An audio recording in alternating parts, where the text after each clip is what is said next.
여러분, 오늘은 정말 드라마 같은 야구 이야기로 시작해 보려고 합니다. 제목 그대로죠. 개명, 수술, 그리고 1년의 공백. 하지만 결국 150km의 파이어볼로 돌아온 남자, 삼성 라이온즈 김무신. 이 이야기를 따라가다 보면 야구라는 스포츠가 단순히 공을 던지고 치는 게임이 아니라 인생의 굴곡을 고스란히 담는 무대라는 걸 새삼 느끼게 됩니다. 처음 김무신이라는 이름이 등장했을 때 많은 팬들은 새로운 얼굴이네? 라는 반응이었을 겁니다. 사실 그는 이전에 다른 이름으로 뛰고 있었죠. 하지만 끝없는 부진과 잦은 부상, 그리고 스스로에 대한 실망이 쌓이면서 마치 인생의 페이지를 통째로 넘기듯 개명을 선택했습니다. 이름까지 바꿨으니 이제는 정말 달라지고 싶다. 그 마음이 얼마나 간절했는지 우리는 조금만 상상해도 알 수 있습니다. 그런데 인생은 그렇게 쉽게 바뀌지 않죠. 이름을 바꿨다고 해서 공이 갑자기 더 빨라지는 것도 아니고 자신감이 하루아침에 되살아나는 것도 아닙니다. 그리고 그는 곧 또 하나의 커다란 벽을 마주하게 됩니다. 부상. 투수에게 부상이라는 단어는 때로는 경력의 종착역과도 같습니다. 한번 고장이 나면 몸은 예전처럼 반응하지 않고 머릿속에는 혹시 또 아프면 어떡하지? 라는 불안이 계속 따라붙죠. 김무신 역시 수술대에 오르는 선택을 해야 했습니다. 의사들은 말합니다. 수술은 가능하지만 복귀까지 시간이 오래 걸립니다. 그 말을 들었을 때 그의 머릿속에 얼마나 많은 생각이 스쳐 지나갔을까요? 팀, 팬, 가족, 그리고 자신의 미래까지. 하지만 그는 결심합니다. 그래도 다시 던지고 싶다. 그래서 시작된 것이 길고도 지루한 재활의 시간입니다. 여기서 우리는 잠깐 멈춰서 생각해 볼 필요가 있습니다. 경기장에서 보이는 장면은 불과 몇 초짜리 투구 동작이지만 그 몇 초를 위해 선수들은 수개월, 때로는 수년을 재활실에서 보냅니다. 땀은 끊임없이 흘러내리고 근육은 버티지 못해 떨리고 그런데도 눈에 띄는 변화는 거의 없습니다. 김무신에게 그 1년은 단순한 공백기가 아니라 자신과 싸워야 했던 시간이었죠. 다시 던질 수 있을까? 150km면은 이제 꿈일까? 이 질문을 수도 없이 반복했을 겁니다. 하지만 그는 포기하지 않았습니다. 조금씩, 아주 조금씩 몸이 반응하기 시작했고 그는 그 반응을 붙잡고 놓지 않았습니다. 그리고 드디어 마운드에 복귀하는 날. 아마 그의 심장은 관중석보다도 더 크게 뛰고 있었을 겁니다. 첫 투구 전에 깊게 숨을 들이쉬고 글러브를 살짝 쥐어보며 스스로에게 이렇게 말했을지도 모릅니다. 이제 보여주자. 팔이 앞으로 휘둘러지고 공이 힘차게 포수 밑으로 꽂힙니다. 전광판에 찍힌 숫자 150개. 그 순간 재활실에서 보냈던 하루하루, 수술대 위에서 느꼈던 두려움, 그리고 이름을 바꾸며 다짐했던 다급한 마음까지 모든 것이 한순간에 스쳐 지나갔을 겁니다. 팬들도 그 장면을 보고 느꼈죠. 와, 진짜 돌아왔다. 이게 바로 김무신이다. 단순히 속도 때문이 아니었습니다. 그 공에는 버티고 견디고 다시 일어선 시간이 담겨 있었거든요.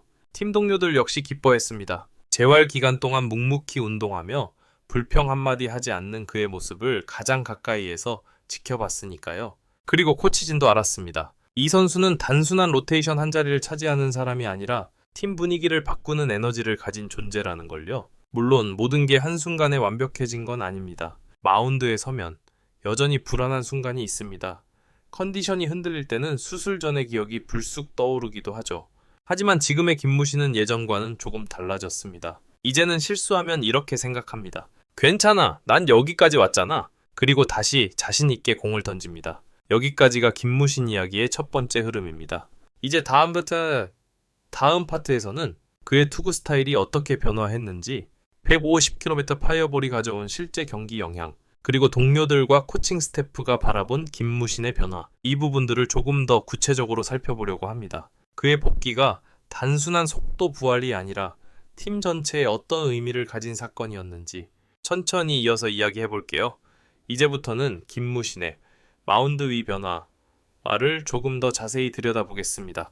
그의 복귀는 단순히 속도가 다시 올라왔다는 차원을 넘어서 투수로서의 접근 방식 자체가 달라졌다는 점에서 의미가 큽니다. 먼저 많은 사람들이 가장 먼저 주목한 건 역시 150km의 파이어볼이었죠. 수술 이후에도 저 정도 속도를 찍는다는 건 기본적으로 몸 관리와 재활이 얼마나 체계적으로 이루어졌는지를 보여줍니다. 예전에는 힘으로만 던지는 느낌이 강했다면 지금의 그는 타이밍, 릴리스 포인트, 하체 사용까지 훨씬 안정적입니다. 코치가 이렇게 말했을 것 같죠.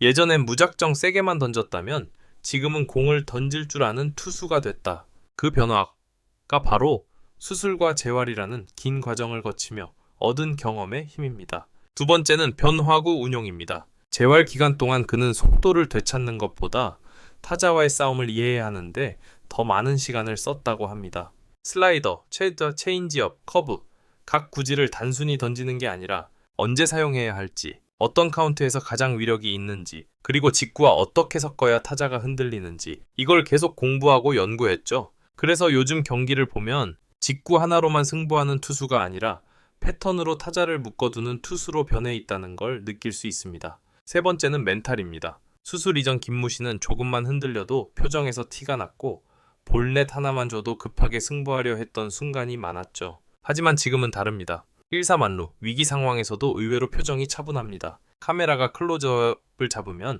그는 한번 숨을 크게 들이마신 뒤 고개를 끄덕이며 포수 사인을 받아들입니다. 지금 내가 던질 수 있는 공을 던지자.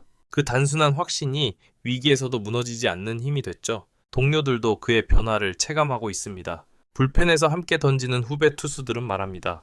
형이 얘기해주는 조언이 진짜 현실적이에요. 그 조언이란 건 거창한 게 아닙니다. 너무 세게만 던지려 하지 마. 경기에서 하나 정도 실수하는 건 당연한 거야. 재활을 겪으며 몸으로 배운 이야기들이라 후배들이 듣기에도 더 와닿는 거죠. 또 하나 주목할 점은 팀 분위기에 미친 영향입니다. 부상으로 사라졌던 선수가 다시 돌아와 중심을 잡기 시작하면 그 자체가 팀 전체에 메시지를 줍니다. 힘들어도 버티면 다시 올라올 수 있다. 특히 젊은 선수들에게 이 메시지는 정말 크게 다가옵니다. 누군가는 슬럼프에 빠져 있을 때 김무신의 복귀를 떠올리며 다시 연습장으로 향할지도 모릅니다. 경기력으로 보자면 그의 150km 직구는 단순한 구속 이상의 효과를 가져왔습니다. 높은 존을 파고드는 강속구는 타자들의 스윙 타이밍을 앞당기게 만들고 그 순간 낮게 떨어지는 변화구가 살아나죠. 결국 직구가 변화구를 살리고 변화구가 다시 직구를 더 빠르게 보이게 만드는 이 좋은 순환 구조가 만들어졌습니다. 그동안 볼 배합이 단조롭다는 평가를 받기도 했던 그가 이제는 배터리 전체의 흐름을 읽는 투수가 된 겁니다. 물론 여전히 과제도 있습니다. 시즌을 치르다 보면 체력 문제도 분명 찾아올 거고 한두 번 크게 맞는 날도 또다시 올 수 있습니다. 하지만 중요한 건 그때 어떻게 다시 일어서는가죠. 예전 같으면 하루 종일 표정이 굳어 있었을 상황에서도 지금의 김무신은 영상실로 가서 던진 공을 천천히 다시 확인합니다. 어디서부터 꼬였지? 문제를 찾아서 고치고 다음 등판을 준비합니다. 이 모습이야말로 진짜 프로의 자세라고 할 수 있죠. 여기까지가 두 번째 이야기입니다.